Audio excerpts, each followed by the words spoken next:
fantastic in the water. I mean, those circles around the rest of us. You know? Wow. Is that a below the knee?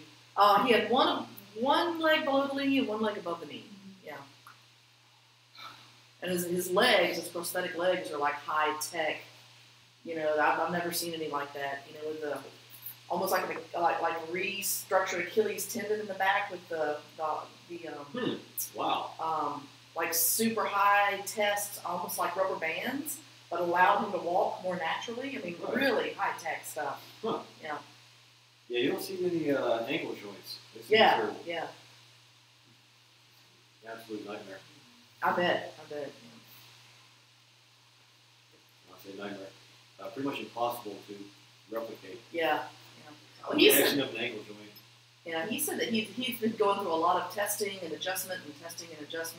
And he's a big time athlete. Caleb, he's a weightlifter, and I forget what else he does. He's like extreme like hiking and trekking, mountain climbing. And, wow. I mean, It's pretty incredible. Yeah, he's a Yeah, so he's a rolling test bed. For those ankles. Yeah. Well, he was. He's pretty young. Caleb's 26. Okay. Yeah, he's in.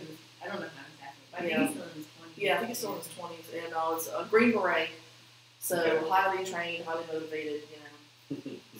So yeah, so I think he is kind of a test guinea pig, you know, for some of these high tech kinds of things. But he got along great.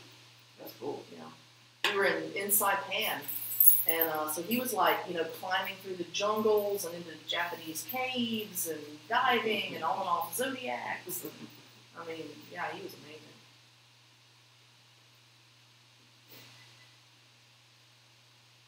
I don't think I can uncross my feet anymore. This Oh, keep your feet warm. both of my ankles. It is.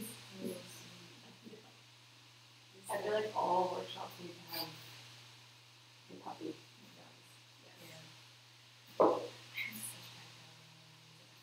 I just want to like hug all the animals and just like roll in them.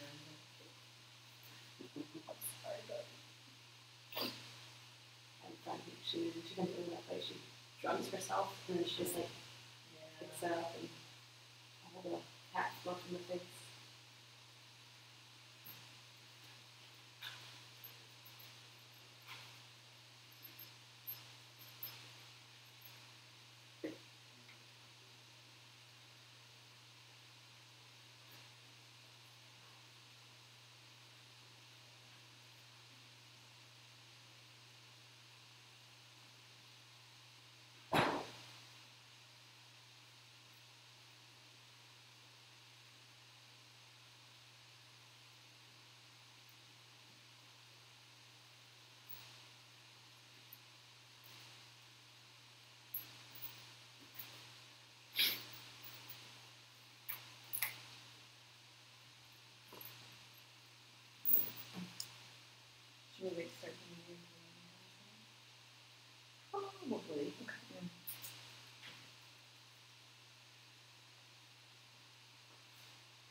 everywhere.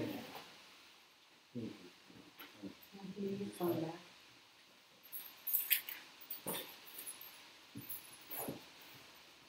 Oh, like squeaks. First it's so tough. Door open immediately to tell. Yeah. Did Gabrielle take Dave? Was Yeah. it? Oh, okay, they love it. Yeah. Yeah. She said we could start the moving Okay. whenever we're ready. So. Yeah. Wait till I get that.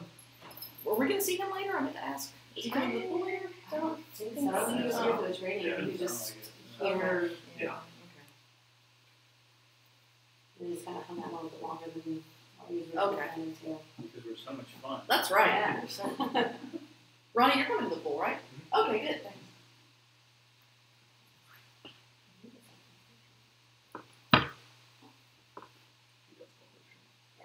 My ankles are now very well. Oh, very well cleaned. You have clean ankles now.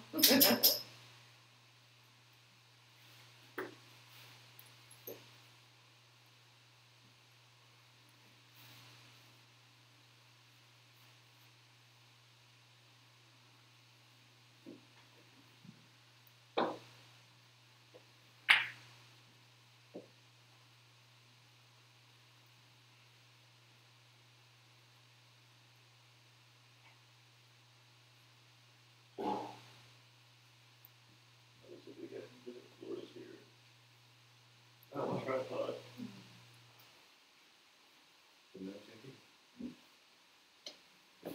Yeah, she mentioned it in the morning. Yeah, Oh no. Or your neck It is starting up. here for a No, little bit. towel. Yeah. Wait. Watch a movie with us. Yeah. Do you want me to start it? Here. Yeah. Uh, It's like we're doing something.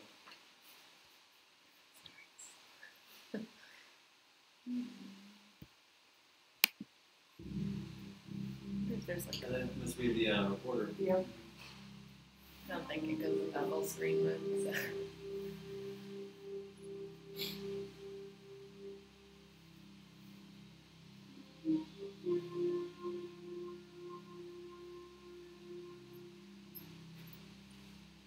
Hey, how's it Hello. going? Hey y'all. Good. See you again, Ryan.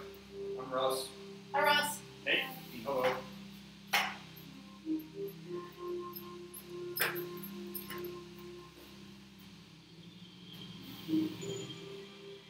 Yeah, put it down. Yeah.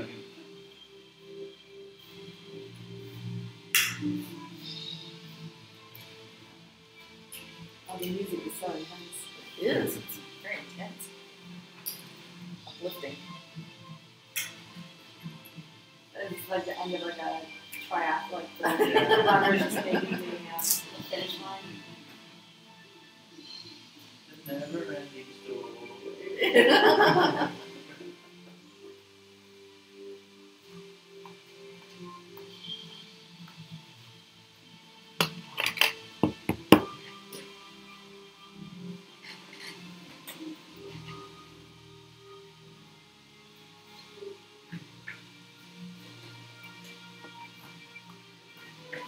Sorry.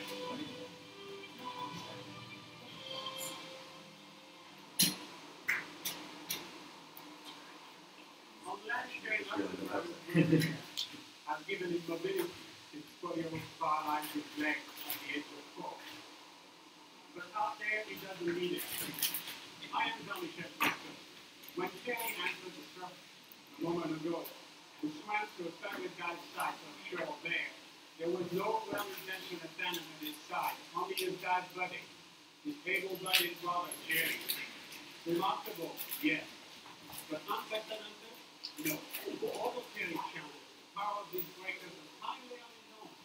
He was guided by his knowledge of the scene and by the superior guiding skills he learned as a student of the Handicapped Scuba Association. The rest of Terry's class is about to embark upon an adventure in the freedom of the deep. What personal challenge must handicapped people overcome to scuba dive? What does the thrill of such an accomplishment feel like to someone who has not worked in years, or perhaps not at all? No different than for you or me. The experience is the same, and it is this perception that makes the Handicapped Scuba Association and its program so unique since 1975. It is what has taken the wheelchair out of the wheelchair sports for these courageous men and women. It is the vision and purpose of the story you're about to see. These beach entry dives are difficult for most divers, handicapped or not, and doing them right requires plenty of training that begins in the swimming pool under the watchful eye of program director Jim Gallagher. Jim began diving 10 years ago while recovering from an injury to his right arm. He is the prime mover behind the Handicapped Scuba Association. In these HSA classes, handicapped and able-bodied students are taught together, mastering the same aquatic skills. Jeff Richcreek, injured 5 years ago when an industrial accident paralyzed him from the waist down, pursues his love of the sea.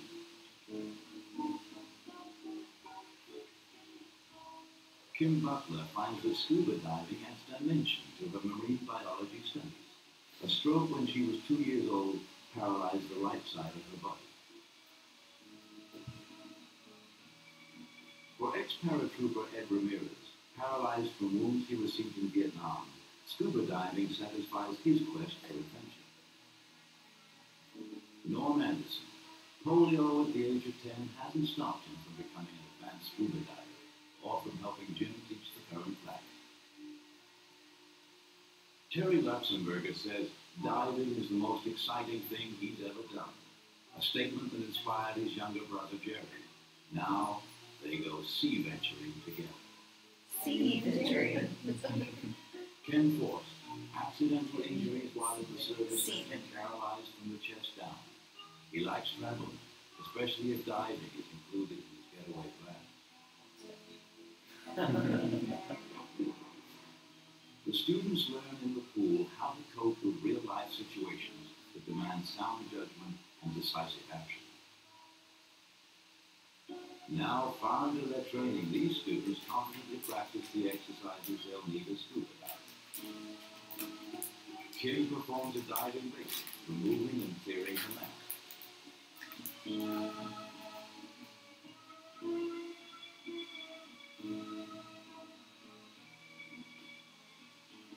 Dropping his weight, though, Terry makes an emergency buoyant descent, emphasizing the importance of self-rescue. Norm assists Ken for a simulated out-of-air emergency, sharing a regulator while swimming to the surface.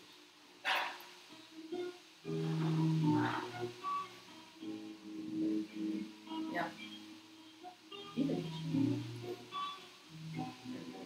So, Another complicated exercise calls for Eddie to rescue an unconscious diver from the bottom of the pool.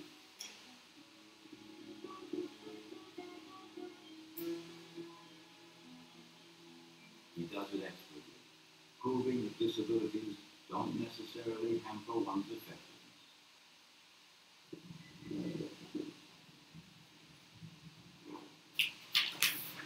After surfacing with the victim, Ed positions him, applies ventilations, then tows him to safety. Now they're ready to test these skills in a more demanding environment, the Pacific Ocean. Early Saturday morning, Jim assembles the class on a Laguna Beach bluff overlooking Divers Cove. Scott Eckholm, blind since the age of 10, prepares his own equipment, guided only by what his hands can feel. For handicapped divers, there aren't any standard ways to reach the beach. Some, like Terry, manage on their own. Others, with different injury levels, need assistance. On the beach, students review the life-saving techniques they'll soon practice in the sea. Ken and Ed leave their wheelchairs behind and scoot sea lion style to water. Jeff and his dive buddy Pete Scott, an ex-Special Forces medic, pause for a moment to survey ocean conditions. These waves often break with surprising speed and intensity, but the divers could use such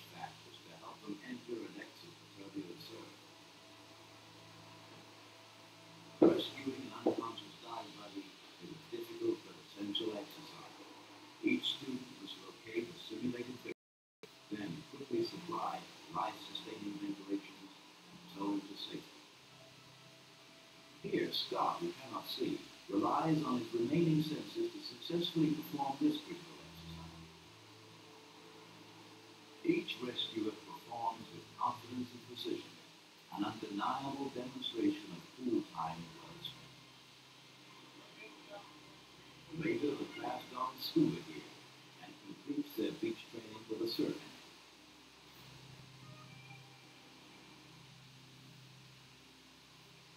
Maneuvering through the breakers, they head toward open water.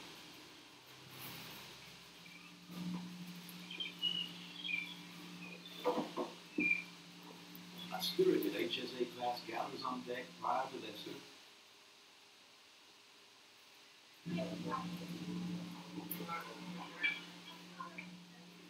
To enter the water, some handicapped divers use the swim set,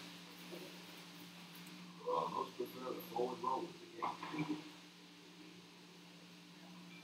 On the surface, Jim dispenses a few last-minute reminders before his students start their ocean checkout and marine life orientation.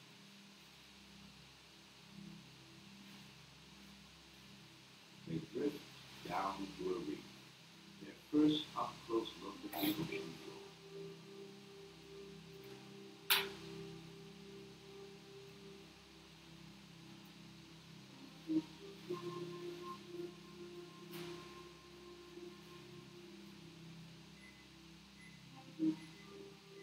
Peter Stewart, injured in a surfing accident, calmly replaces his mask. A difficult task, especially for someone like Peter, a quadriplegic with limited use of his arms and hands. A buddy-breathing ascent ends the checkout, and the divers are free to begin exploring the rich environments around them.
The expedition over, they return to the boat, fully certified scuba divers. Each celebrates graduation in his own way, spending a reflective moment as the sea view hits for home, or dozing through the breathtaking blaze of a California sunset.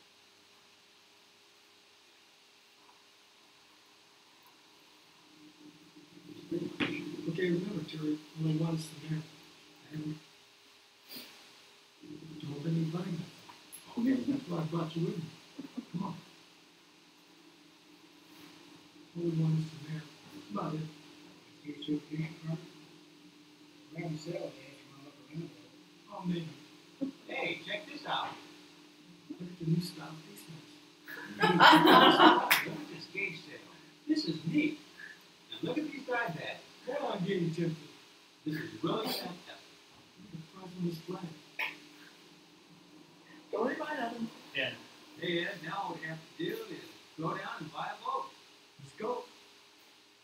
Two day charters like this one to Santa Cruz Island aboard the dive boat group offer opportunities for a variety of diving experiences that not only challenge the diver's skill, but his thirst for adventure as well. They also provide ample time to experiment with advanced equipment, like Carrier's diving propulsion vehicle, or innovative accessories like Pete's web swimming gloves.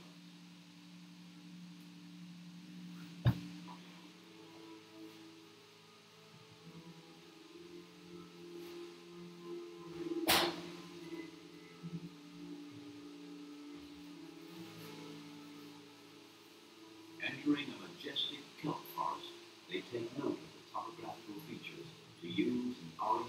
themselves during the trip's highlight, a night dive.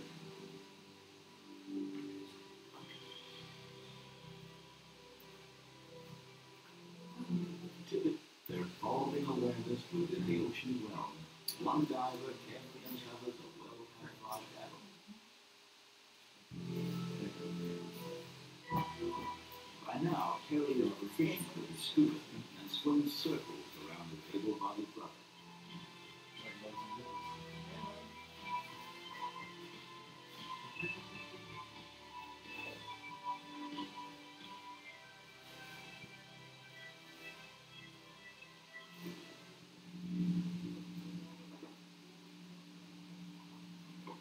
Jim reaches the class before they plunge into the seas with the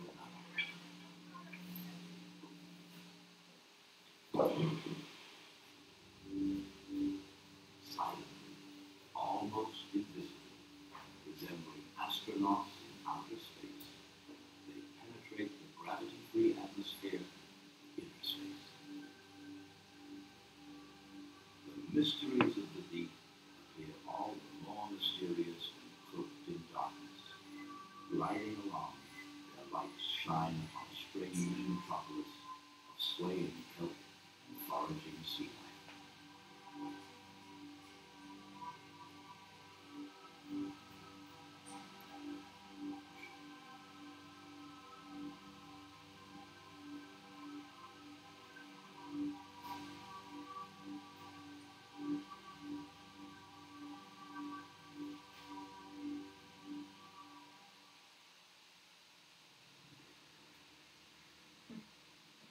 No one knows the Colorado River better than Max Bloom, an engineer with the U.S. Bureau of Reclamation. He's promised the HSA a ride they'll never forget through the spillway system of Hoover Dam. Water cascades down an overflow portal and into a tunnel buried deep within the canyon wall. Max's powerboat rockets towards a half-circle of light when the tunnel empties into the Colorado.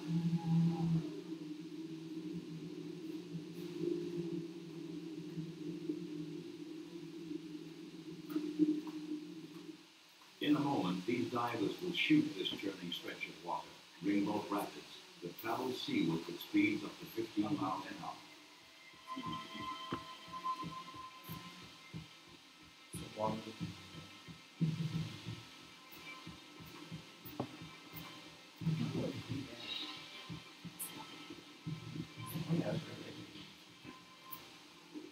Propelled by fast currents, they become part of the river, tumbling and bubbling delightedly rudderless over large boulders and into 60-foot chasms.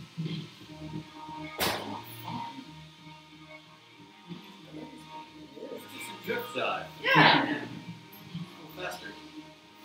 It's amazing. I can do that. That's nice. How to do that. I think they're No. Oh. Yeah, You probably. know, those rocks and stuff? Yeah, I think a lot of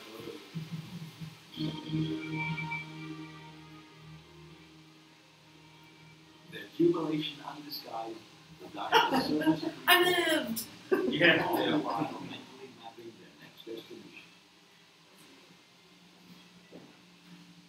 I guess that's all overhead. 3 miles out from Yeah, San I remember Diego, some of the ones Especially in that tunnel. cave. Yeah. dive on the wreck of the Olympic. Diving here requires critical planning. 258-foot steel compartment's venerable ship lies in 100 feet of water. Cavern.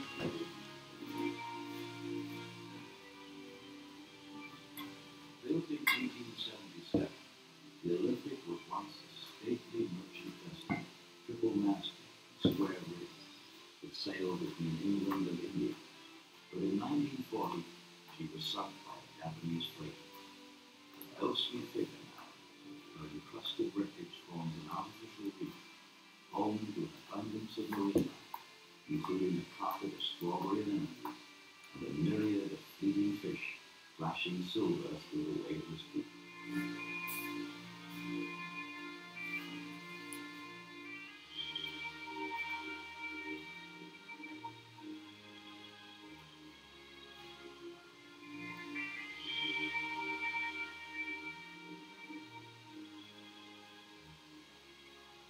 Time, at this depth, quickly runs out, and soon the divers return to the surface. Even though this adventure is nearly over, many more await discovery, not only by these experienced divers, but by future students of the Handicapped Scuba Association.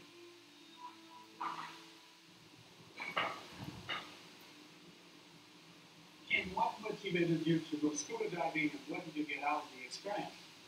I wanted the challenge of it, a new experience, and a new kind of nature. Nature, complete dependency or independency does not exist. Everything Cinnamon in French life toast sticks. is in a constant changing environment. This process is as observable in the world society as it is in the world ocean. Not many years ago, for instance, no one would have thought it possible to fishing as it is done. Participate with adventurous sports like scuba diving. The times change and we change with them. Both having a physical disability isn't the same as being disabled. Failing to make this distinction, we leave out the most important ingredient in human achievement, the desire in each of us to strive for the best we can be. Everyone lives in an age of opportunities and technological advances, and yet our glorious and moving experiences are still those victories of will and spirit against seemingly unsurmountable odds. The kind of victories exemplified by the divers of the Handicapped Scuba Association. So, did you go to the Colorado River dive? Yeah. And that's probably the most exciting thing I ever did in my life. Went down, No, great. and it was not a whirlpool.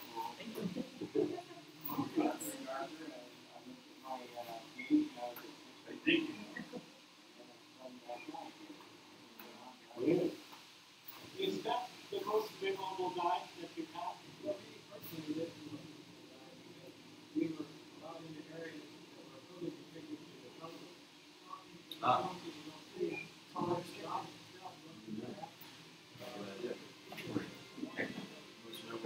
Didn't they just get certified? So yeah, things were a little different back then, right? Yeah. I heard some laughter probably when they're, you know. Look at the new masks. So it was, you know, a lot more is known about safe diving too. So copyright 1985. Really, if you think about it, those were the early stages of diving. You know, as we know it today, really it was an elite sport then. It wasn't something that a lot of people did. It was mainly for people who were wealthy, and they didn't know a lot. They really pushed the limits, and they didn't do things that were very smart sometimes. So obviously we have a new addition here. So that's right. Can you introduce yourself? Tell us who you are and what you're doing here. Hi. My name is Russ. Last name is Mick. I live here in Tallahassee, and I do video work all around the state. But I'm lucky I get to live here. And I'm doing a piece on accessibility in Florida, and came across Gabrielle and thought this would be an awesome piece. And so it's going to be for the Visit Florida website. And today is just some additional footage to help tell that story of how she gets folks from A to B, or A to Z, whatever it requires. And so I'll, as usual, just try and stay out of the way, but just need to get a few shots to. Great. Very good. Yeah, thank you. Thanks for being here. Thanks for encouraging people around the state to be more accessible to people too. So, and just so you know, we have people from FPAN, Florida Public Archaeological Network. Most are from Pensacola. One is from Orlando. And then we have Ronnie, who you met previously, I believe, right? Mm-hmm. Yep. And then we have Nathan over here. Nathan is one of my best volunteers who comes out to almost everything that I do for people with disabilities. And here we have Kamen Ra, who you met previously too, I believe, who is Ronnie's caregiver. Yes. And then, of course, you met the two dogs as well. So Yes. Marino and Bodie, sweet. And please help yourself to a French toast stick before they go away. They're too, real so. good. I'm gonna get one. Yeah. So what did you get out of the movie? I mean, it was fascinating to watch the various methods of people getting in and out of the water and you know, and that kind of thing, and just the enthusiasm, you know, and obviously meeting such a need. You know, back in relatively kind of early, I mean, I learned to dive at age 6, so, you know. Wow, so you were early. That was early early. days, And honestly, early with days, women in 1986, it was rare. that was the only woman in my class. See? Yeah. So, and now I probably have 50% women, if Yeah. not more women than men doing it. Yeah. So Yeah, so, that's cool. So, and I don't remember anyone. Huh? You know, he's awesome. That's his favorite place to hang out because he can see everything. He has a panoramic view. I just was thinking like the game, whack-a-mole, like slash all the So what else did you learn from the movie?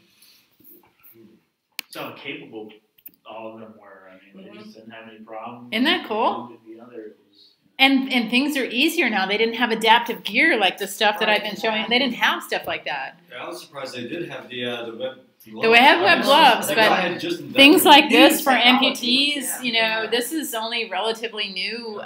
You know, full face masks for the general population really wasn't something that happened. But yeah, they did. But they probably started out more of something like this. Very much so, yeah. Whereas now we have newer technology that's a lot easier to propel yourself with. I know, Ronnie, initially we started out with the cloth stuff, right? So, but yeah, so there's a lot of not only adaptive gear for people with disabilities, but obviously we've learned a lot through science about how to dive correctly. If I recall from my research, I was not anywhere near certified in 1985. Even, I was certified as a teenager, but I was not certified until much later than then. But in the 80s, they used CO2 cartridges in the BCs. Yes. And I mean, it's just crazy. You still have one? I do. Wow. And so, you know, so that they could propel themselves to the surface really quickly if they needed to. So thankfully, we know a lot more about science now than we did then. So it's safer for everybody. But certainly if you have a challenge, a medical challenge, if this was happening back in 1985, you can imagine how much better it is now. Also, the waters they were diving in, for the most part, the ones off of California and stuff, it's really, really, really cold. Like we're talking 50s, you know? So, yeah. So let's, any other thoughts on the movie before I move forward? I was just really impressed with the range of environments that they were diving in. I mean, Yeah. they were doing night dives, overhead, deep dives. Yeah. You know, and beach dives aren't always easy. You know, getting No. across breakers. But you know, every single thing that you mentioned, Ronnie has had the opportunity to do. Yeah, and it's incredible. And yeah, and it's fun, right? And in fact, the first time I took him in the open water cavern at Blue Grotto, he just nailed it. I normally have people who are a little scared and, you know, and they're not very, quite frankly, good. He was just perfect. He was like, yeah, I got this. And, you know, and so really getting people comfortable doing just diving before you get them into doing tasks like you might have them do with FPAN is helpful. So let's shift gears then into traumatic brain injuries, including some statistics and symptoms, as well as communication considerations and diving implications. Traumatic brain injury accounts for about 140,000 deaths per year in the United States. In fact, that same week that I visited Ronnie in the hospital, right next to him was a girl around his age with a traumatic brain injury from a car crash. And so it is a prevalent injury. And of those who survive, almost half are left with intellectual impairments that prevent them from returning to a completely normal life. 2/3 of the people who have TBIs are under the age of 30. Again, this is a young person's thing that happens. And then normally it's due to things like crashes, sports accidents in some cases, or military action. And because of its prevalence, it's really sometimes not even spoken about. I know in 9/11 there are a lot of TBI survivors who are walking around out there, but traumatic brain injuries present a whole new set of challenges. And so it's often called the silent epidemic because people can look normal and have a lot of issues. Brain damage can result from diseases such as meningitis or a stroke. And TBI can result in local injury to a specific area of the brain, or a contracoup when the brain is bounced around inside the skull, which often happens during car crashes, and it causes neural damage to a lot of different parts of the brain. It can impact speech and lots of other things. Symptoms of head injury may include physical impairments, speech, hearing, sight, coordination, paralysis, often balance issues as well. Seizure disorders can also occur. Cognitive impairments, short-term, long-term memory loss issues. How many of you have ever worked with or talked to somebody with a traumatic brain injury? Mm-hmm. Yeah, so it does impact people differently, but one of the things you need to think about is you may need to tell them things more than one time when you're diving with them. They may not remember things so easily. Planning, sequencing, judgment. Also, there can be behavioral and emotional impairments caused by that traumatic brain injury. Mood swings, depression, sometimes angry outbursts, and then sometimes difficulty in relating with other people as well. So when you are working on planning your dive, you need to present a plan in a way that's structured and consistent. And then you need to repeat that information probably in different ways so that they will fully understand. Also, make sure to ask them, to paraphrase, or do they have any questions, and kind of get feedback. And then if you have any mnemonics or rhymes or anything you can come up with, those always help. Who has a scuba rhyme or mnemonic? What are some that they used to teach back in the day? They used to teach them all the time. I know. I don't know though. Think about it. Okay. But be patient. Sometimes the response rate verbally may be delayed. So if you ask them a question, it's not that they don't know the answer. They are searching in their brains to try to find the answer. So give them a little extra time. And then try not to overstimulate people with traumatic brain injuries whenever possible. So sometimes with a lot of these disabilities, such as PTSD and TBI, certain things will be more challenging for them, such as if you're on a dive boat and you have music playing and it's playing loud, it may actually cause sensory issues that may trigger something. So it's best to try to keep things nice and calm whenever possible. And then set short-range dive goals. So if you have them working on an archaeological project, for example, don't give them the whole day's worth of activities. Give them little bits at a time. And then review progress and give frequent encouragement. Divers who haven't demonstrated understanding of academic materials under the HSA classification may be considered level C with conditions. And so you may need to compensate for their lack of understanding. So if a diver comes to you already certified and they showed you an HSA card level C with conditions, the very best thing for you to do is get a copy of their card, contact the instructor. The instructor typically keeps notes on individuals, and just go over anything that you may need to do to accommodate them or anything that you should be aware of. So obviously these principles apply to every diver who's mentally, emotionally, or developmentally disabled. And this includes cerebral palsy, autism, which we're going to get into more, and so on. So due to potentially unpredictable behavior when it comes to traumatic brain injuries and the like, make sure that you communicate with the instructor.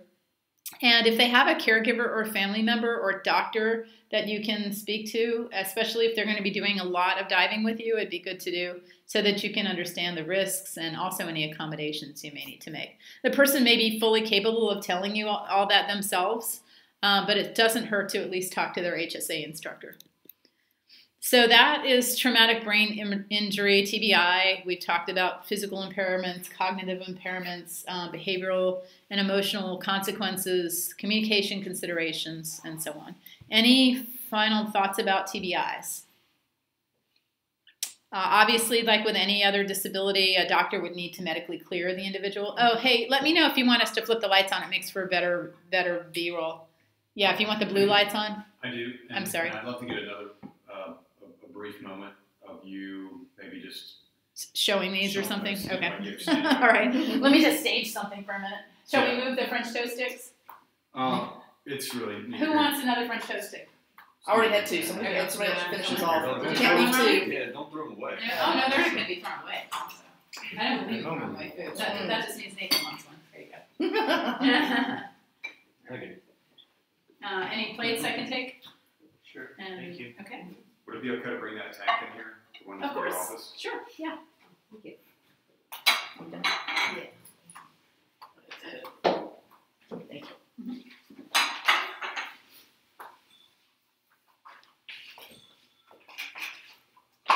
Get that one way or another. And,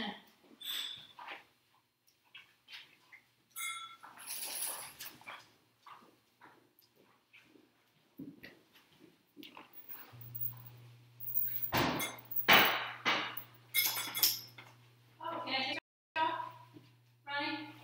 Oh, yeah. Yeah. And you know, while we're on the topic of service dogs, so a lot of your divers may have service dogs. Obviously, they're not gonna take them underwater, and the dogs may have challenges when the human leaves them because their job is to take care of the human, right? And so you just need to think about these things like. Marino, for example, he tends to vocalize when his human is not there. I have worked a lot with veterans with disabilities, and they have service dogs as well. And I volunteered with organizations that don't let the dogs come on the boat, which I think is interesting. I know. But in the case of Ronnie and most of them, I'm diving on a private boat with somebody with a service dog, I'm going to let the service dog come on the boat. Yeah. So, Does Marino do well on boats? It's taking some practice. Yeah. now Bodie gets a little green sometimes. Yeah. He gets a little seasick. Does he? Yes. This is crazy because golden retrievers are supposed to love the water. Mm-hmm. So, put it down and put it under. No, move it out of the way. Yeah. Okay. And if you could be, because I'm kind of doing a thing where I'm coming off the Oh dog. man, this is a J valve. Okay. All right. Dog, Dog. Ronnie, Ronnie. tank, All right. you. Okay. Okay. Thanks. So we now have a scuba cylinder with us. And you can see that it was condemned. And the reason I keep it is it's J valve. And I used to keep J valve mainly for divers who were blind. Mm-hmm. So divers who are blind can feel like, okay, this is the one I turn on, and this is the spare. Now, how many of you have never seen a J valve cylinder before? Okay, so these were used back in the day, and much like the CO2 cartridges, what they did was they gave the person an escape. So they run out of air, no problem. They got a little extra reservoir there, and they can turn it on. So it's kind of not good practice today. But I did keep it for quite a while in use just to work with my divers with blindness so that they could feel and know where things were. So other adaptive gear, let me know if this is good for you. Mm-hmm. Okay. Mm-hmm. Keep going. So this is a shin fin, and it is great for divers who have amputations. And this part here goes around the stump, and it doesn't cause a loss in circulation. It takes practice to get used to putting these on people, but you can order some of these. I keep a couple of extras at Shinfin at their website, and it's just a great thing to have. In many cases, people with disabilities aren't even aware of all the cool adaptive gear that's starting to happen now. There's a lot of new things. For example, people who can't clear their ears. Did you guys know there's now a mask that has built-in, they almost look like headphones. And it helps with ear clearing, and it helps prevent water from getting in. So many new things are happening now with technology, which is great. And of course, my favorite when it comes to working with divers who have mobility issues and need to use their hands, the webbed glove. And this is what Ronnie uses. Now, Ronnie, what size are you? Is this your size? I think this is your size, right? Do you have a ripped one? I think I do. I think on the last one. Yeah, so why don't I go ahead and give you another pair? Okay. Or I'll take your ripped one, we'll trade. Okay? So, but you'll see him in the water. He is just as fast, just as agile as anyone who has use of their legs. So let me know when I can stop talking about that and start talking about other things and get this cylinder out of the way. Blue fins back up one more time. All right. That would just be great. So, shin fin. Is that the only length they come in, or do they? Yeah, so these are primarily just to provide a little additional Okay. support to a diver who has an impairment. Now, typically what I've had divers who just have one stump, not two. Mm-hmm. They're not double amputees. They may have lost one leg. So like Luke, the guy who is a combat wounded veteran I mentioned earlier, who was in an explosion, he lost one leg fully and the other leg is still there. It just doesn't have function. And so the one leg that's amputated, we put this on. Mm-hmm. And then the other one, okay, we're good? All right, yeah. So, can I get the cylinder off of the table? Yeah. Okay, thanks. Go around. All right.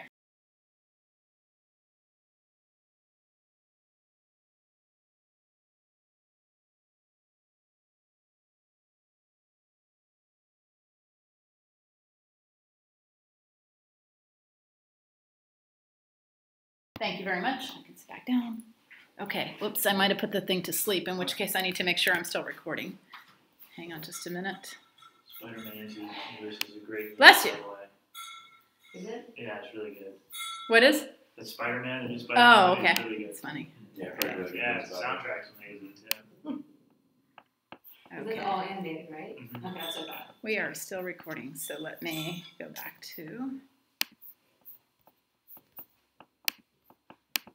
Not sure about Aquaman. It is not, but it's visually very striking. Are those lights okay? Or do you want those back off? We can have them back off. It'll get really warm in here fast. They're beautiful, but they cause a lot of heat. It'll take your eyes a moment to adjust. So, all right. So let's move on to developmental disabilities, and including statistics, classifications, causes, legal terminology, and diving implications. Intellectual disabilities are also called cognitive disabilities, and it basically is the it impacts the ability to perform any psychological tests. It's based mainly on academic skills and has little to do with social behavior.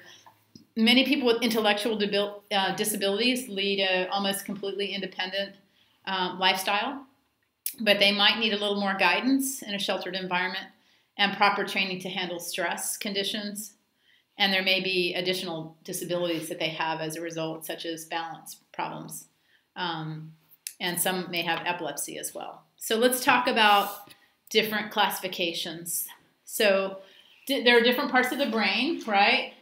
The frontal lobe, the temporal lobe, the cerebellum, the occipital lobe, the parietal lobe, and then of course the spinal cord. When people score on IQ tests between 50 and 70, they're considered mild. 35 to 49, moderate. 20 to 34, severe. And less than 20 is profound. And then, of course, there can also be borderline. Specific reasons, only 25% are known. But it could be due to trauma. And this could even be, during pregnancy or at or after birth. It could also have to do with things like meningitis, HIV, and encephalitis. It can also have to do with toxic exposure that the mother may have given to them, such as alcohol, cocaine, amphetamines, lead poisoning.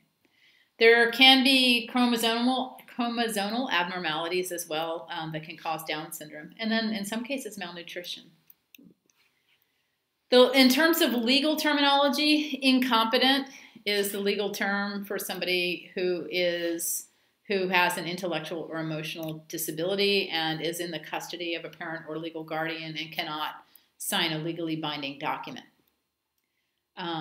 Now, we work a lot with people in our volunteer work with people with developmental disabilities, and when they are scuba diving, you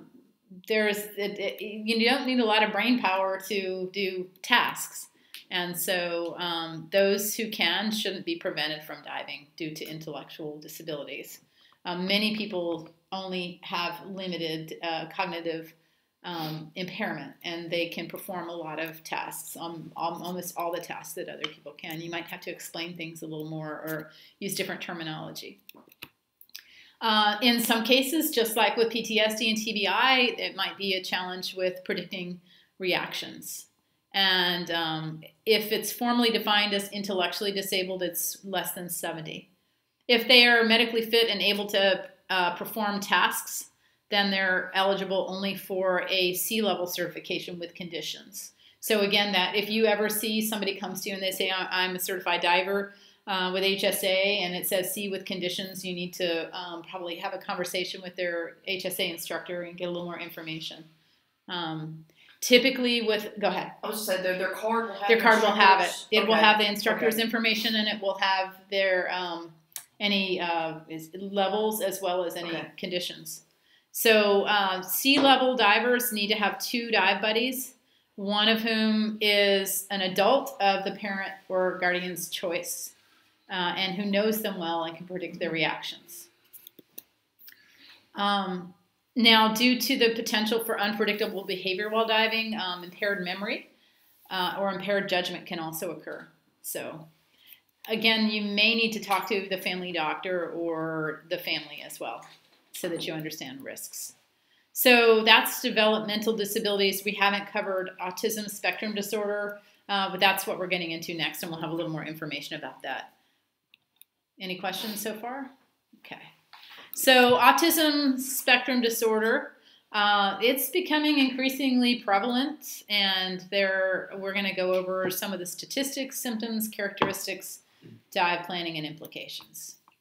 ASD and autism are general terms for complex disorders of the brain.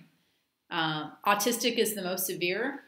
PDD, NOS, pervasive developmental disorder, is not otherwise specified. It can range between autism and Asperger's. And Asperger's is high functioning, average, or above intellectual abilities. And I'm trying to think, wasn't it last year or the year before when they were doing away with the term Asperger's? Yeah. Well, I know people with Asperger's, and they still say they have Asperger's. So there it is. A lot of people that I've met who have Asperger's, you would never know that they had any kind of impairment whatsoever unless you're socially close to them, like hugs and things like that are going to be more challenging for them. And I know a lot of people that I've met with Asperger's are brilliant. They're really, really smart, and they're great at repetitive tasks. And, they love to have things to do, and they do it well. ASD is a neurodevelopmental disorder that affects 1 out of 68 people. That's a high number, right? And 2 per 1,000 people worldwide. And it's characterized by impaired communication, social skills, and restrictive and repetitive behavior.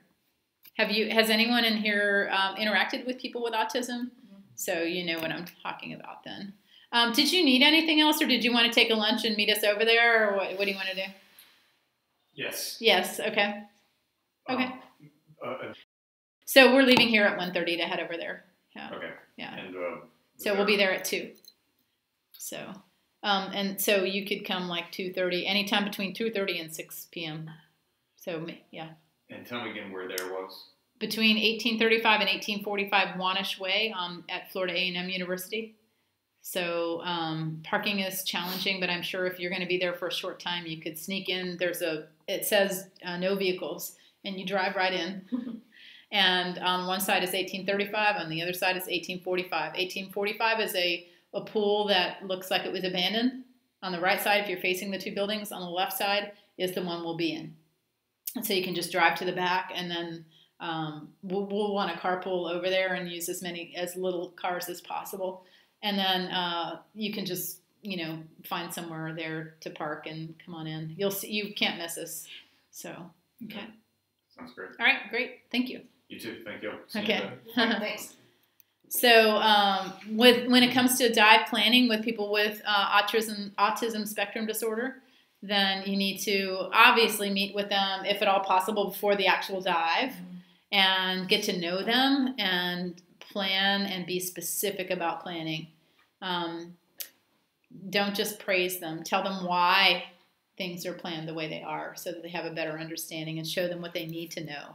Don't expect that everybody is going to understand these things if they haven't had exposure, especially if they have a disability. And be patient and repeat things until people understand it. So this is a case history of somebody who Jim worked with, and it's a young woman with autism. And for one skill, recovering her regulator, it took her 6 hours to learn. But once she did it once, she never had another problem at all. And she traveled the world diving with her father for 13 years and never had a problem after that one. It was just connecting the brain to what needed to happen with the motor skills was challenging. So, let's see. Due to possible cognitive disorder or judgment, you want to make sure that you communicate again with the HSA instructor and with a family or doctor so that you understand any risks. So that was autism spectrum disorder, and we talked about statistics, symptoms, characteristics, dive planning, and implications. Any questions before we take a quick break? Okay. All right, let's take a break. No more than 10 minutes, and we'll come back and talk about cerebral palsy. Okay. All right. Stretch. Anyone need anything? Drinks? Food? Okay. We don't have to. Okay.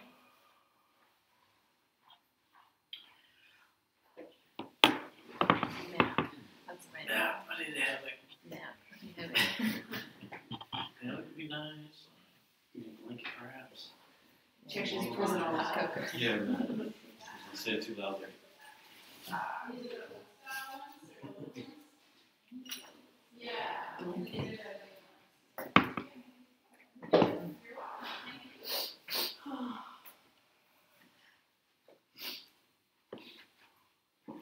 Did you have your pho this morning? I did not. I kind of forgot about it. Yeah. So it's probably not going to be You've too been great. so The noodles are probably Yeah. separating. So if we don't want to break, I can continue. Yeah, it's lots of Okay, time. we'll plow through then. So Good, thank you. that was one of my nitrox students. Ah. So coming to pick up some dive tables. All right, let's talk about cerebral palsy, including statistics, causes, symptoms, characteristics, and diving implications. It's a disorder of the motor centers of the brain, and it's a result of damage to the developing brain. Have any of you worked with people with cerebral palsy before? So that, just like other disabilities, there's a wide range. I know a guy with cerebral palsy who has very little function of anything, and probably for the rest of his life will be 100% dependent on his family. But I also know people with cerebral palsy who live their lives and they are fully in charge of. And honestly, it depends in some cases not just on the nature of the disability, but also on the way the parents approach the disability. So in the case of the guy that I'm talking about, his name is Bobby.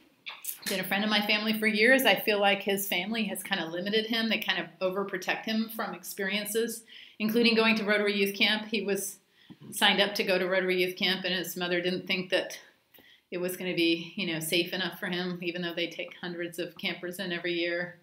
And so I think, unfortunately, his world is so limited by people wanting to protect him, but they're not letting him have a chance to enjoy things. So it's sad, in my opinion. But hey, it's non-progressive, but it does frequently change, and it's characterized by loss or impairment over control over voluntary muscles.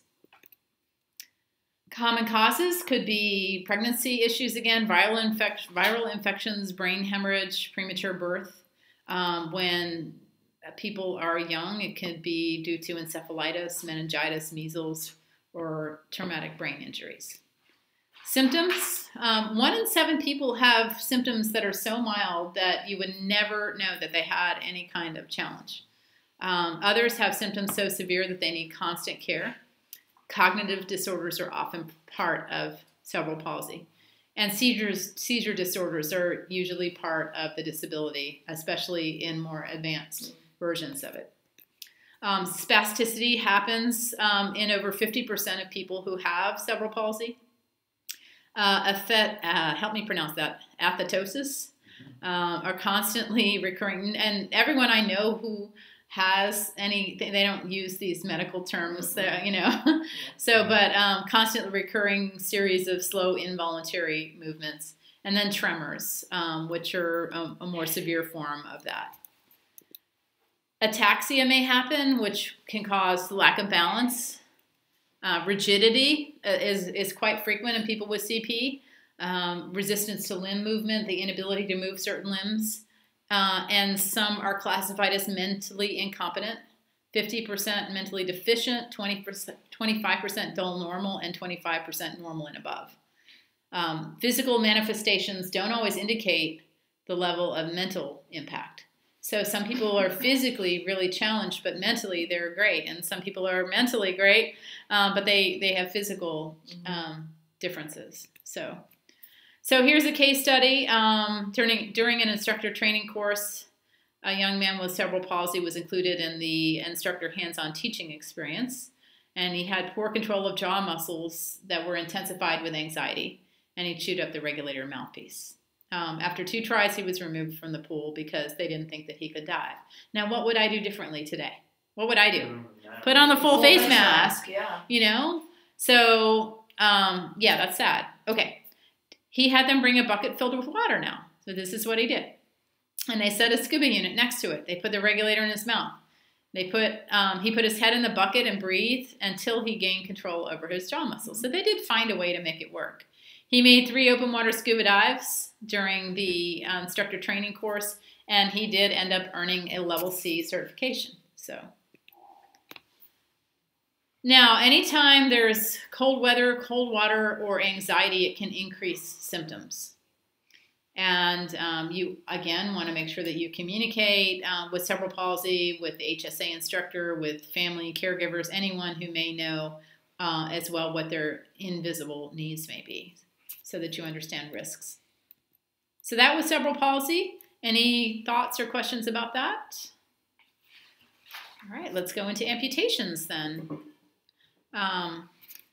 About 45,000 amputations happen per year in the United States. And the proportion of lower to upper is 11 to 1 for males and females. So leg amputations are far more common than arm amputations. The proportion of males to females is 3 to 1. You're seeing with almost every disability we've talked about so far that males are more impacted than females. Amputations below the knee are called BK.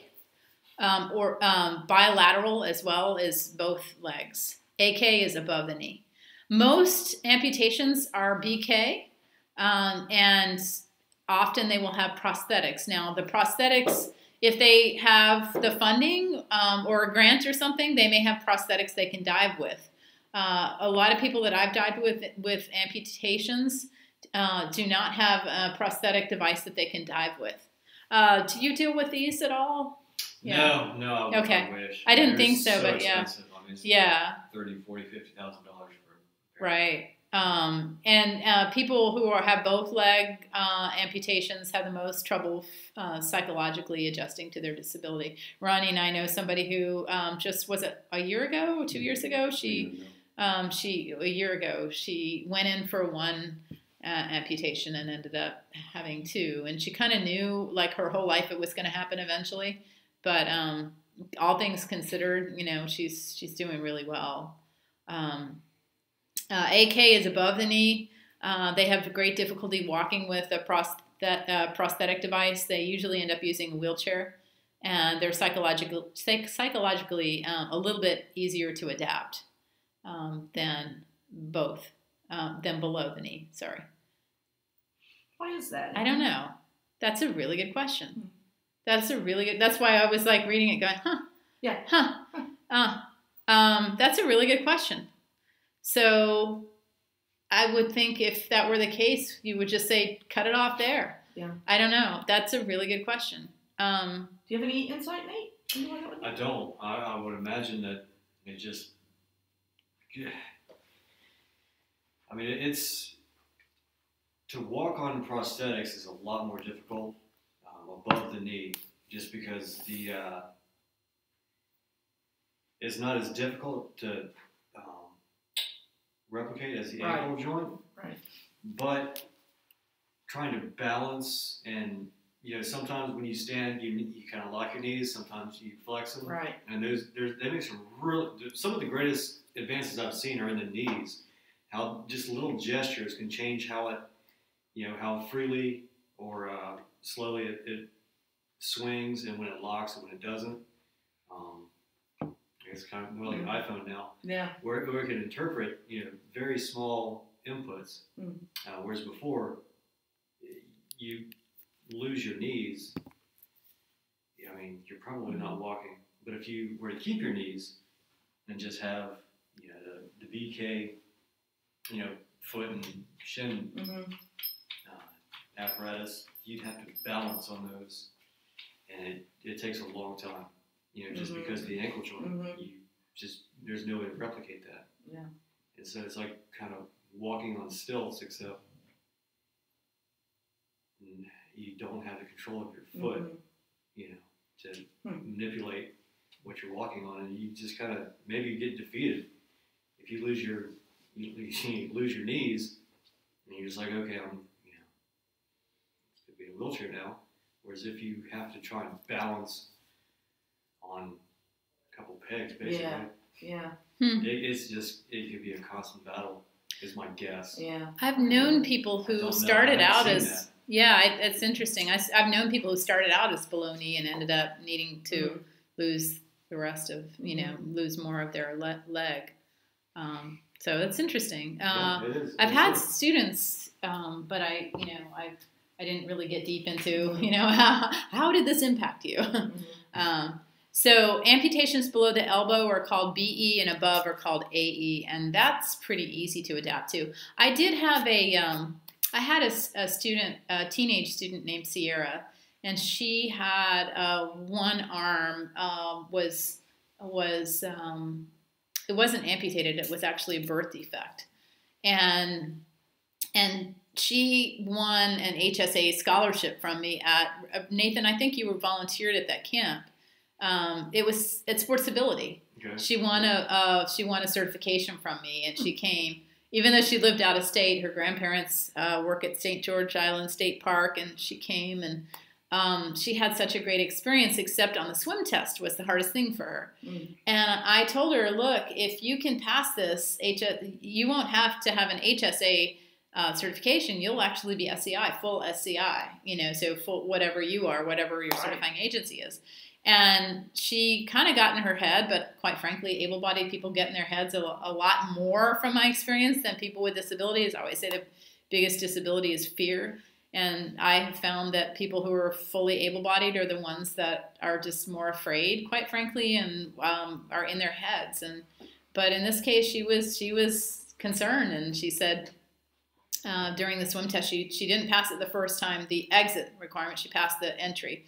And at the end of the class, we had to do the exit again. And so she said, what if I fail? And I said, no, you can't think that way. You can't put failure into your head. You can't do that. Do you see what you're doing? And she's a teenager, so she didn't really see 100% what she was doing. But I was like, you've got to flip that switch and don't say, what if I fail? Say, when I succeed. And I said, just say, I got this. Just say, I got this. And she's like, I got this. I'm like, no, say it like you mean it. I got this. I'm like, okay, let's do it. And she got in the pool, and she didn't just pass. She went way beyond the part where she needed to. And she came up and she looked around, and she didn't realize she had gone as far as she did. And I said, you did it. She was like, oh my gosh, I did it. And she's an active diver now. Her dad ended up buying her some additional scuba gear, and she comes back into town and dives with us, and she's doing great. But she was featured on one of the Sportsability ads too, and she had one arm. You remember? Yeah, and then she came back. She came back and volunteered with us too, which was fun. I love it. Like when people like Ronnie and stuff, they get certified and then they become volunteers. And the thing is, it just help. People, right, I get a lot out of volunteering. So it doesn't just help the person volunteering. When somebody who is a recipient of you volunteering sees somebody who looks more like them, like, wow, there's somebody in a wheelchair who's helping me. He knows what he's doing. He can already dive. It's not just, able-bodied people helping. That just really gives people a lot of hope and inspiration.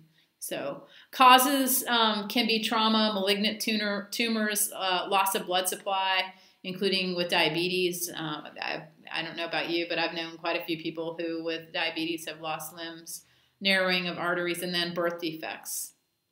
and including from drugs used to treat morning sickness in women.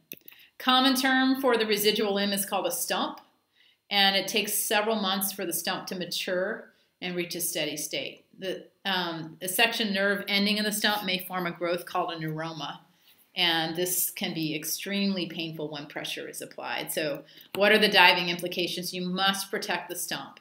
And I can tell you, man, I've worked with divers with stumps. They are agile, especially ones who have had the disability for a while. They can move. I was telling Ronnie when I volunteered with this group of veterans, and there was a guy with paraplegia. There was another guy with no legs, and they were moving themselves around the boat. Their upper body strength was so strong, and this was their life. And they were hopping all over the boat with their arms, and they were great. They were again just as good at divers. They could do 100% what everyone else could do in the water. And one time I was on an international trip, and I met a guy who was an American, and he was an instructor, and I didn't realize he had no limbs. He had prosthetics, and he had diving prosthetics too. Mm-hmm. And when he was diving, there was 100% no difference between somebody who had all their limbs, and then when we got out of the water, he took his legs off to get the salt water out of him and clean him. And I was like, oh my gosh, that is just so cool, and he was an instructor teaching able-bodied people how to dive. So now amputees may overheat more rapidly and because the arms and the legs are ventilators. So keep that in mind as well. And then chair arms will help amputees in standing up. So if you do have somebody with arm amputees, you want to try to give them chairs with, what are these called? Arms. Yes, thank you. So, and again, like with other injuries, including paraplegia and quadriplegia, they may get skin ulcers as well. So that's amputations. Any questions? All right, let's go to hearing impaired. So you already told me the story of working with somebody who's hearing impaired, so that's awesome. Let's talk a little bit more about hearing impaired and what it means. So normal conversations is at 60 decibels, and a 40 to 60 decibel loss makes it very difficult to understand normal conversation, or it may prevent hearing at all. 80 decibel loss is a profound hearing loss. It is an invisible disability. It's only observable when communication happens. The real challenge is impaired speech formation and the inability for most people to communicate with them adequately through signing. Does anyone know sign language? Yeah, a little bit. Yeah, I know the alphabet, right? Children when they're babies. Oh wow, that's great. So yeah, and finger spelling using the manual alphabet can also happen. There are stigmas that develop because of how people who are deaf sound to other people, and it's misinterpreted as cognitive impairment because of speech distortions. People who aren't totally deaf may have speech deficits because the cues they hear and imitate are distorted. It can be very isolating, deafness can be, because it's a hearing world, And so people who don't have hearing may tend to be withdrawn in normal social situations. In groups, sign language, when there are groups of people who are deaf talking together, they tend to be more expressive, bolder, more confident, and more sociable. And so it's a limiting world for a lot of people who are deaf to interact with people who have hearing. So what can you do to help? Learn a little bit of signing. It's just a little bit, go a long way, and it helps make them feel like you're actually making an effort to communicate with them. So let's talk about the anatomy. You probably already know all this stuff since most of you are well-versed in scuba, but the external ear includes the ear canal and the outer side of the eardrum. The middle ear is the inner side of the eardrum, the ossicular chain, and one end of the eustachian tube. And the ossicular chain is made up of the malleus, connected to the eardrum, and the incus and stapes. Oh my gosh, how do you say that? Hammer, anvil, stirrup. Yeah, I know hammer. I know hammer, anvil, stirrup. I never use these words. So yes, I definitely remember hammer, anvil, stirrup.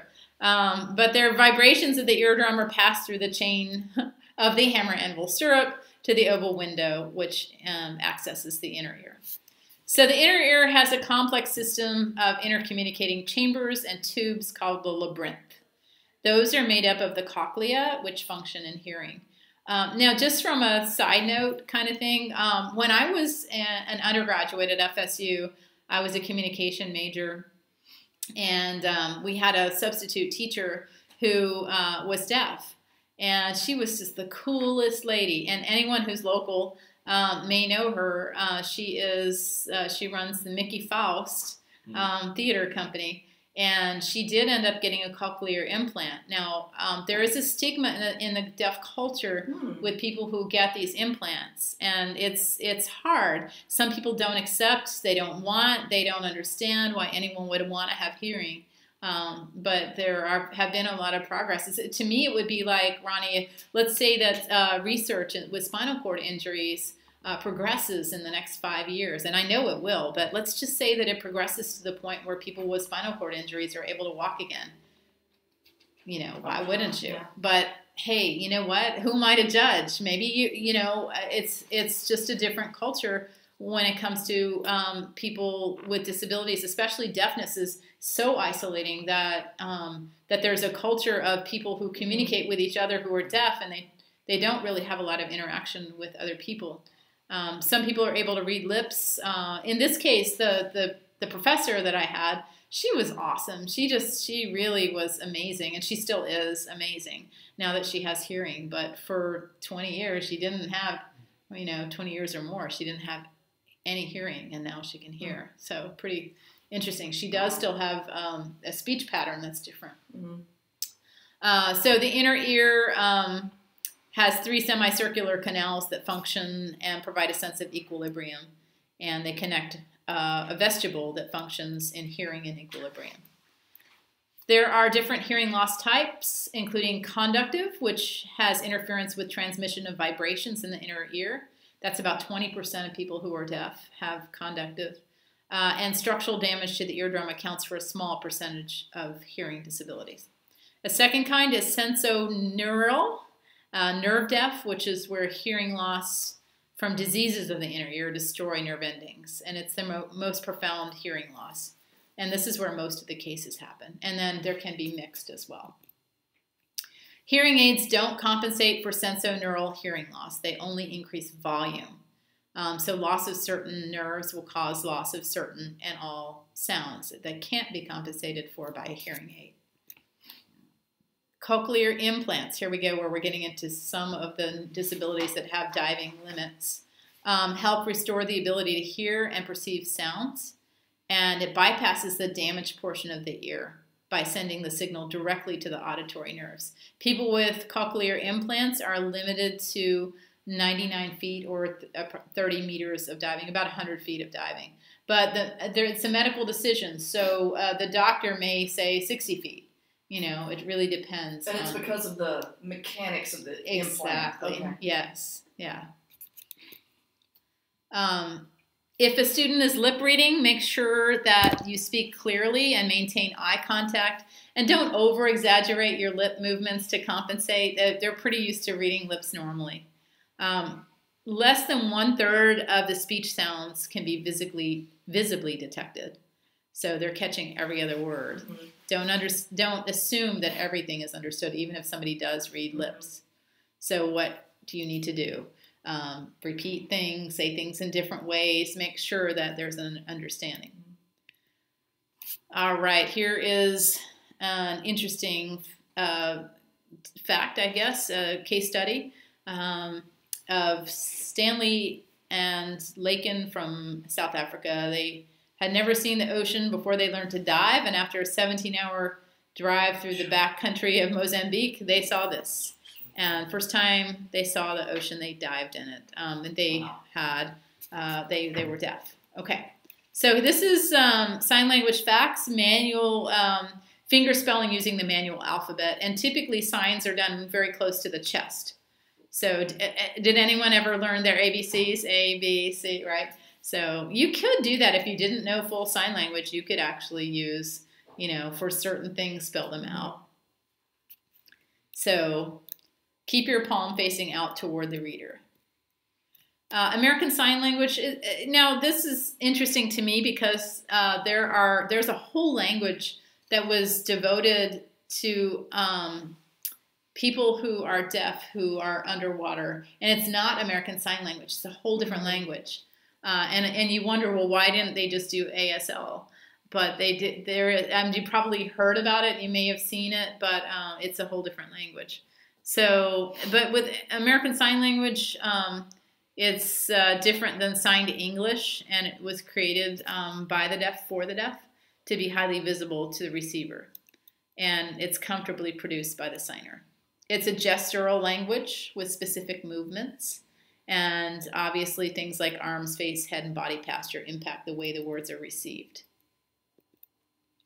ASL is a visual language, and it depends on the ability of the human eye to detect small differences. I've seen some really, really cool signers before. I have friends who are signers. Do you know Dana? She's a scuba diver, and she signs. She's like in the governor's office and sign. But I've known some who were really, really good. Like, I don't know if you saw the video that went viral last year. It was a music video and somebody signing to it. And it was just really powerful because the way she signed, you could tell that her heart was in it, and it was very special. So fluency is not easy to attain, but it's normally from people who grew up around people who are deaf. Hearing impaired people use less vocabulary, and they don't hear new words, so they don't use new words. And so at deaf schools, at 12th grade, some read at the 4th grade level. So you need to explain things. Only a small percent are interested in reading. That's fascinating to me. Some don't read at all. That's really fascinating to me. For dive planning, you may have to simplify your language and make sure that your words are understood.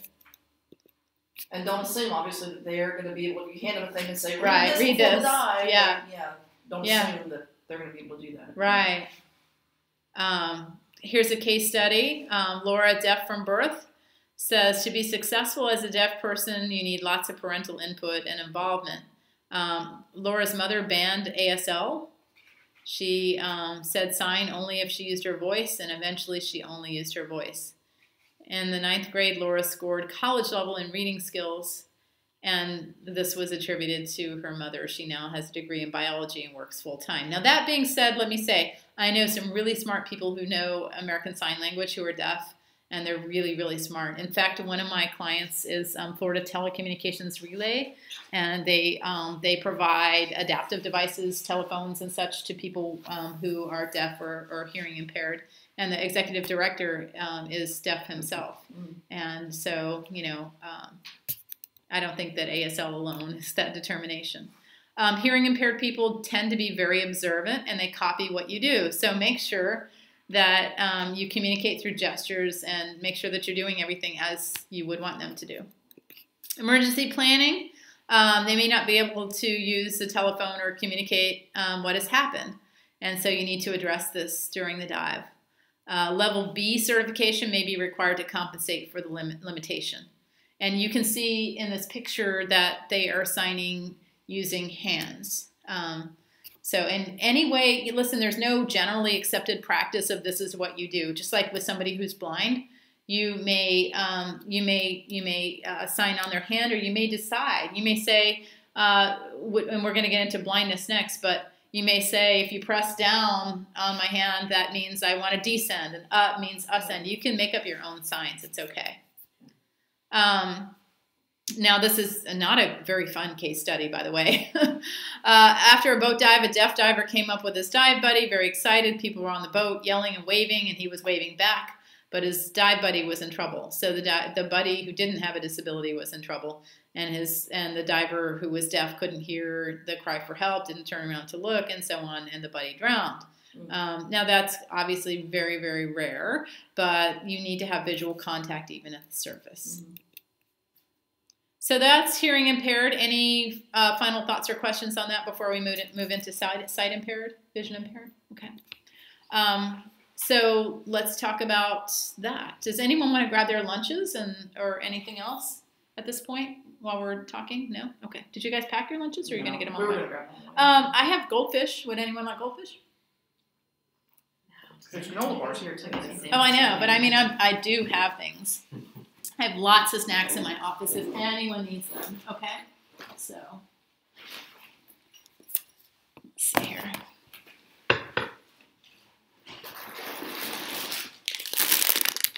Now let me put some in a bowl real quick. I have a feeling if you see something, make one.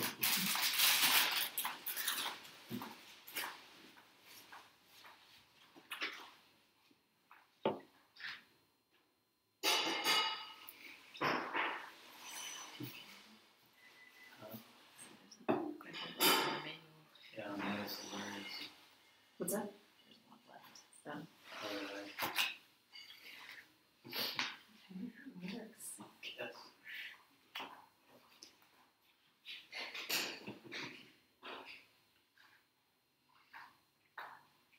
I have some hand sanitizer too. The good news is the weather's getting better, so. There's a pool inside. That's why the good news is the weather's getting better.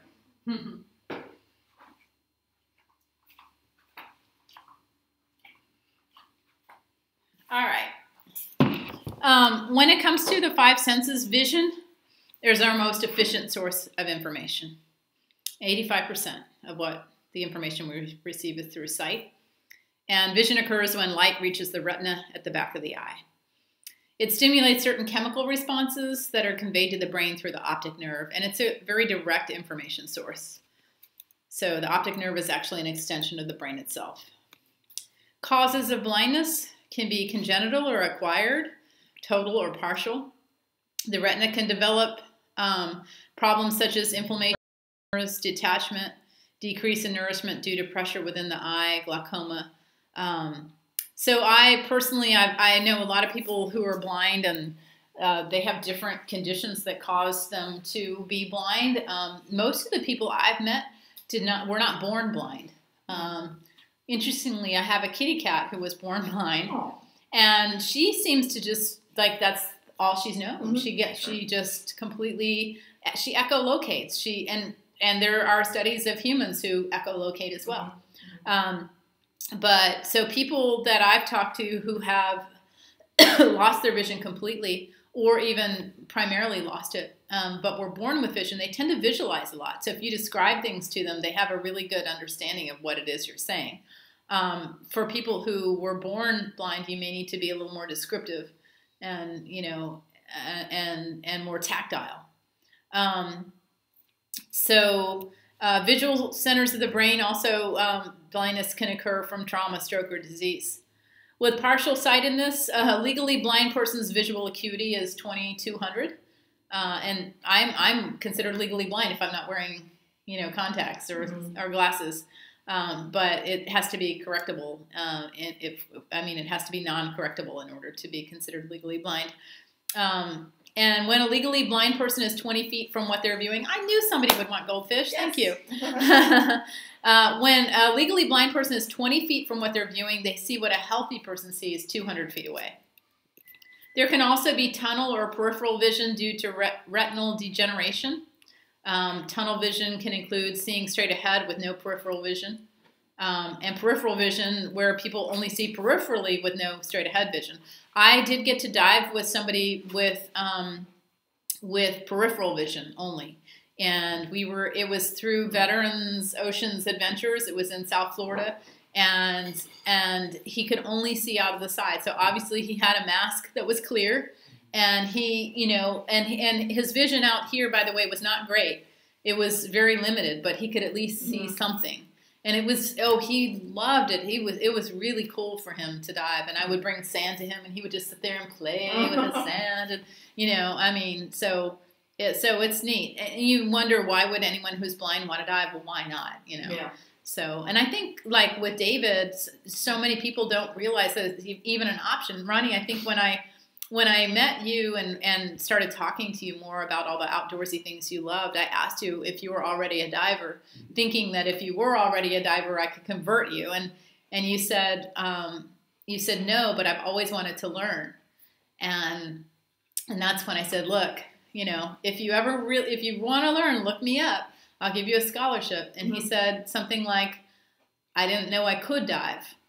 And I said, you can be just as good, if not better, than an able-bodied diver. Do you remember that? And I think it got you a little excited. And sure enough, he nailed it. Like early on, we went to the swimming pool, and like it was just amazing how adept. What's the word? He was in the water. Yeah, so really, really good. So never assume that because of a certain disability, somebody can't help you with tasks that you need done, or they can't enjoy diving. They absolutely can.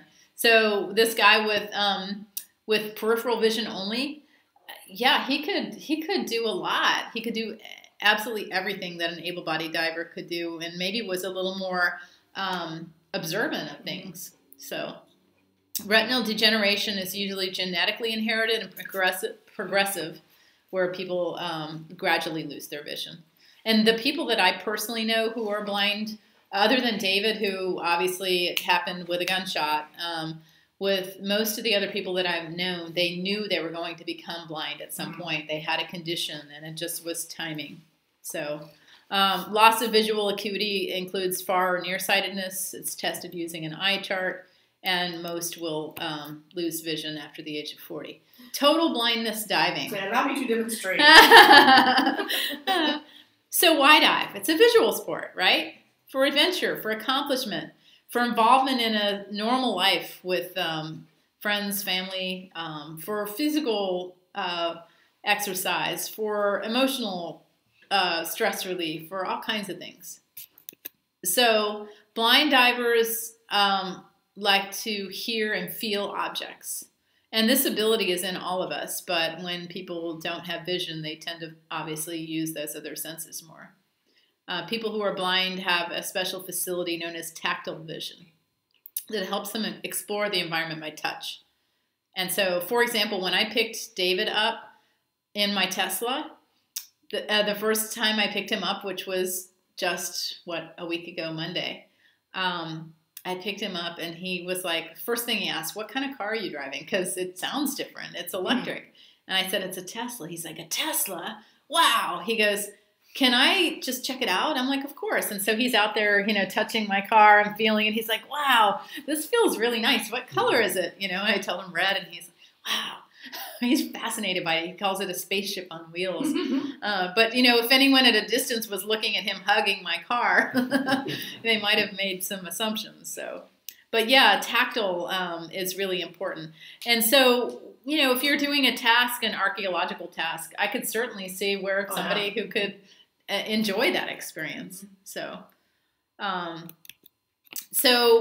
people with congenital blindness have a special perceptive ability. They tend to have a greater sense of dimensionality than sighted people, and they get tactile information from different objects. So here's a quote. I like to go down scuba diving and visualize things in a 3D type perception, somebody who is blind said.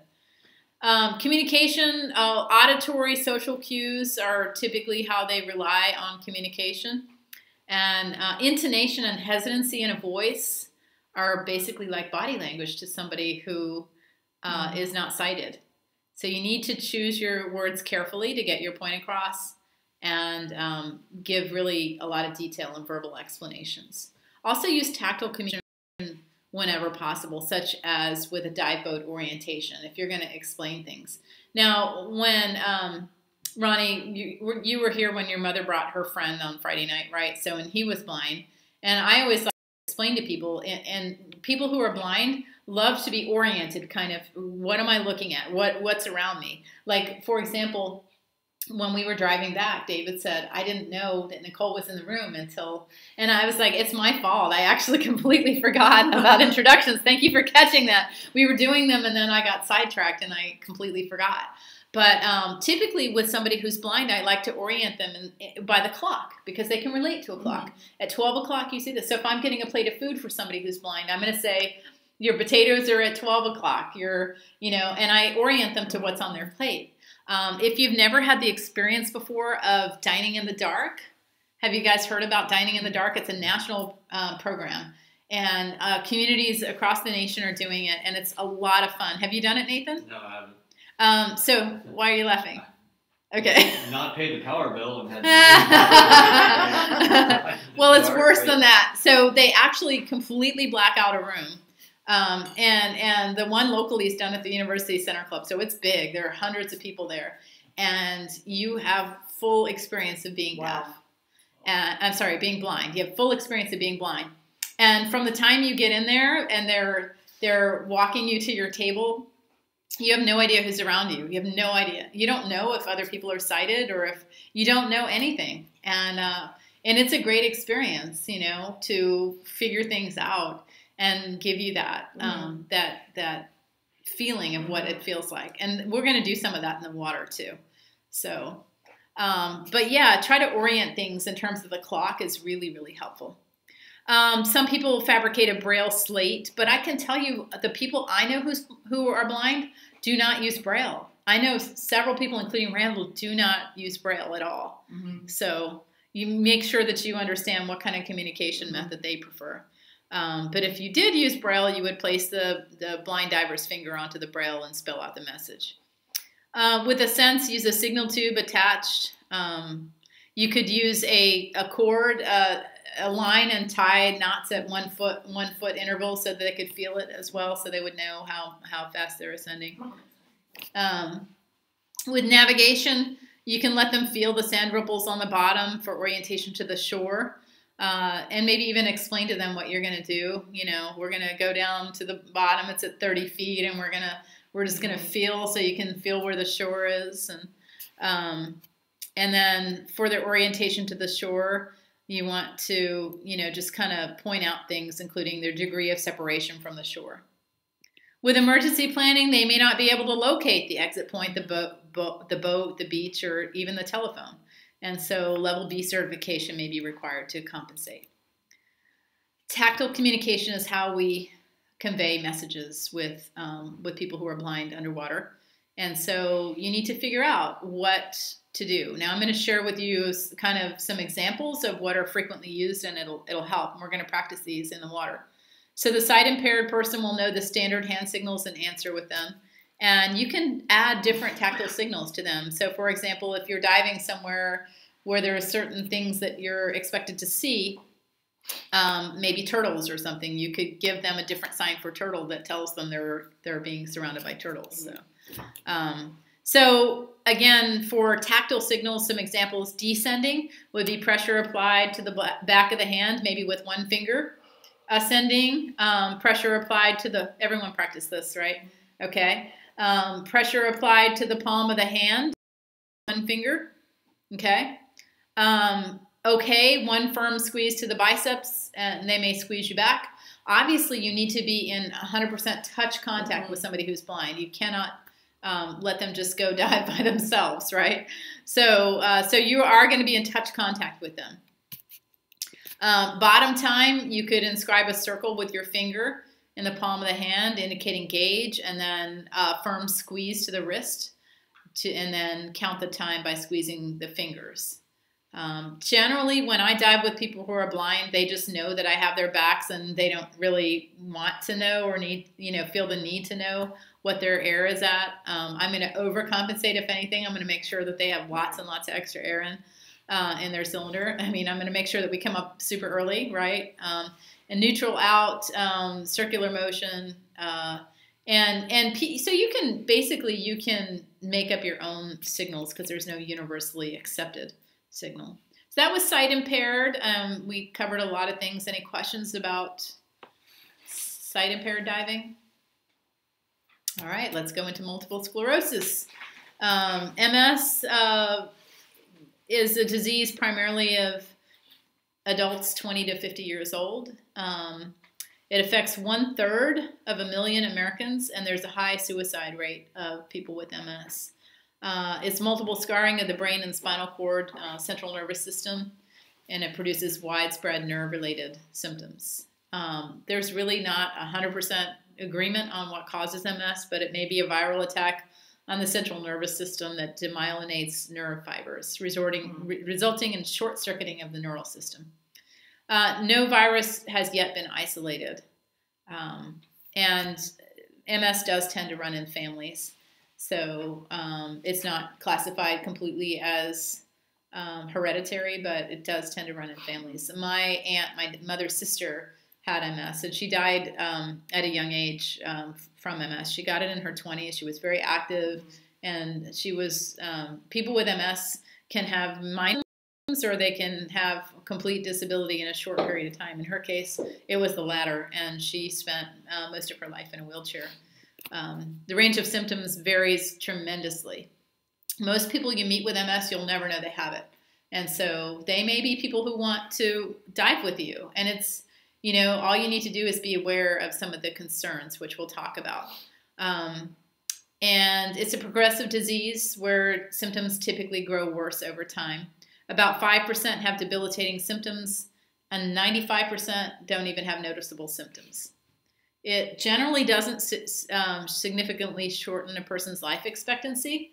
I'm not even going to read that last bullet because that's just silliness. Yeah. But no disability is contagious. Yeah.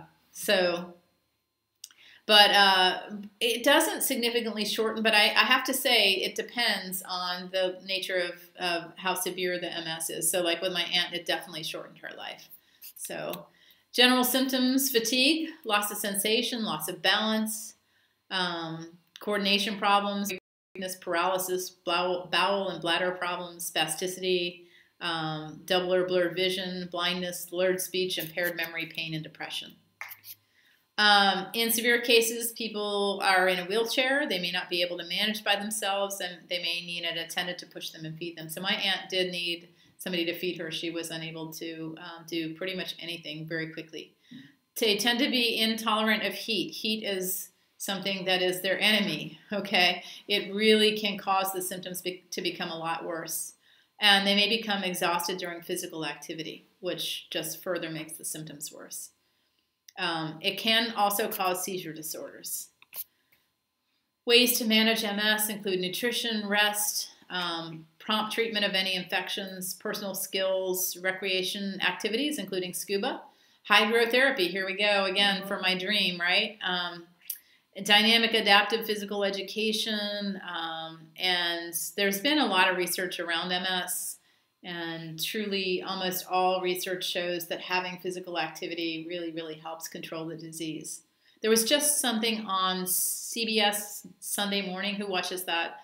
And it was about a woman with MS who's running marathons and stuff and managing her disease. So, diving implications, due to the potential for impaired memory and impaired judgment, again, you want to communicate with the HSA instructor, determine any invisible needs, and so that you fully understand risks. Any questions about MS?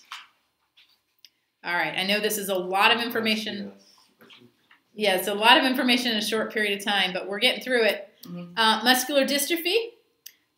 There are different things that we're going to cover with that. Refers to a group of inherited neuromuscular diseases that produce progressive loss of muscular strength. And some forms progress slowly and can cause very minor disabilities and normal lifespans, but others are rapid progression that are severe and may shorten people's lifespans.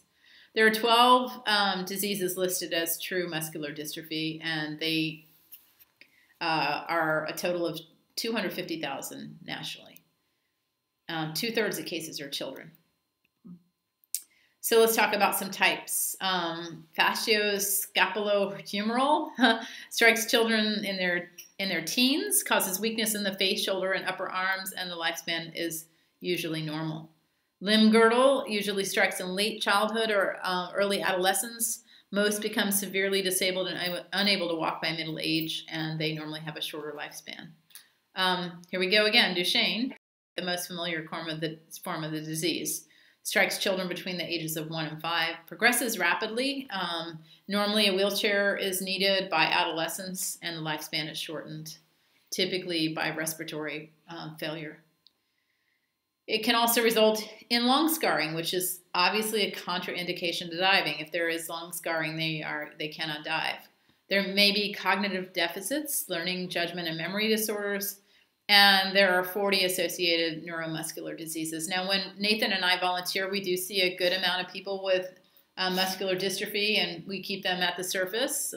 We really just kind of do this in a shallow environment and at least let them have the experience of it, and it's really cool. So, and again, due to potential for impaired memory or judgment, you want to make sure you communicate with their HSA instructor and find out any risks and concerns. Any questions about muscular dystrophy? Moving on to cancer. Whew, okay. I think I need some goldfish to help me with this. And we'll spritz that. I need that one. I can't do this one. Thank you. You all right, Ronnie? Yeah, I just haven't slept well lately. Oh, I'm sorry.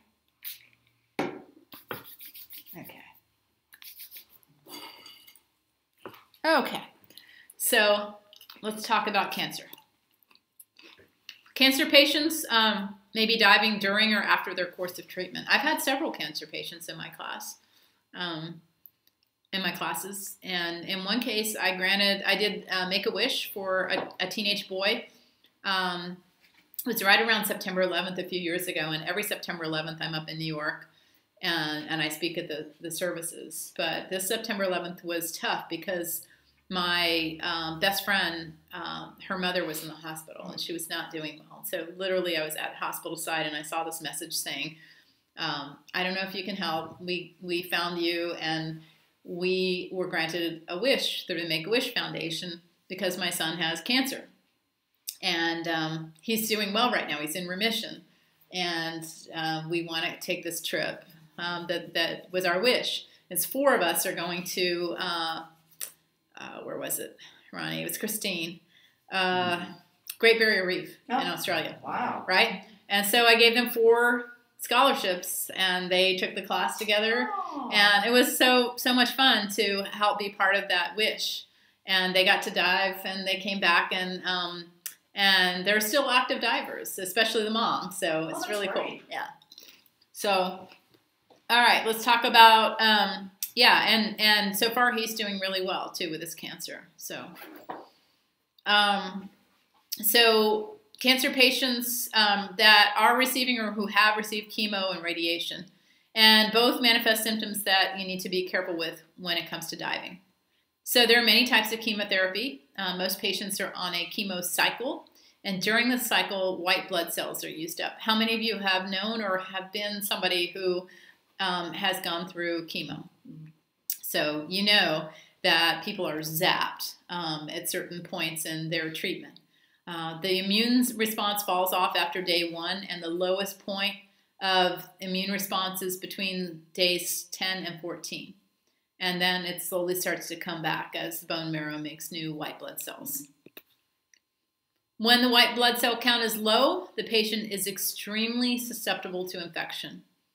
And so the smallest cut or abrasion can be a serious, serious problem, and it doesn't heal well. If there's something like thimble jellyfish larvae attack, which isn't something that we normally need to deal with, it would. But if they did, then you might need to get immediate medical attention, and it's a lot more serious than for a diver who's not going through chemo.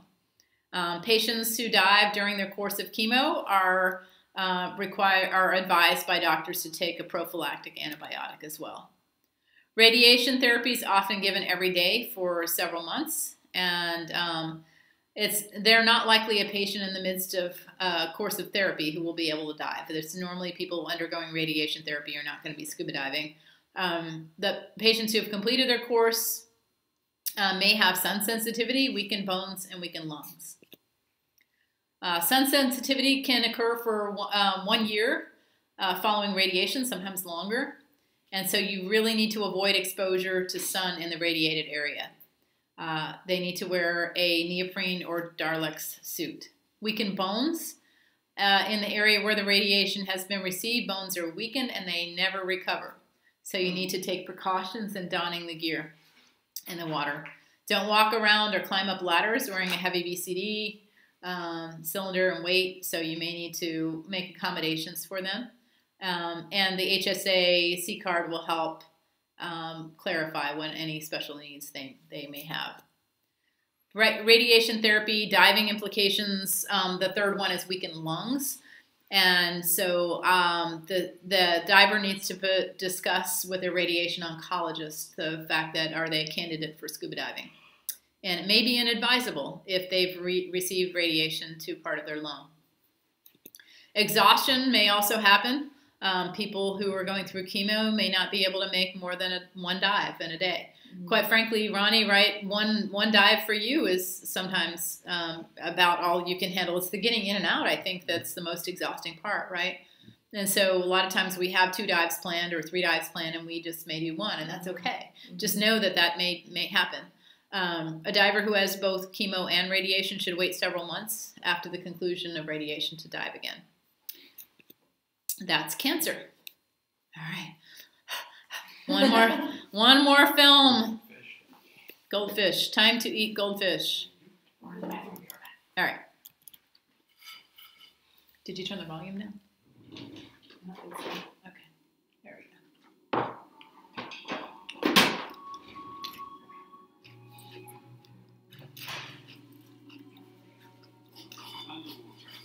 It's an alien environment. A world where things are not as they seem. Yeah, okay. Where sight and sound are distorted. Where gravity is suspended and we can fly. This is a world where much of life is streamlined for movement.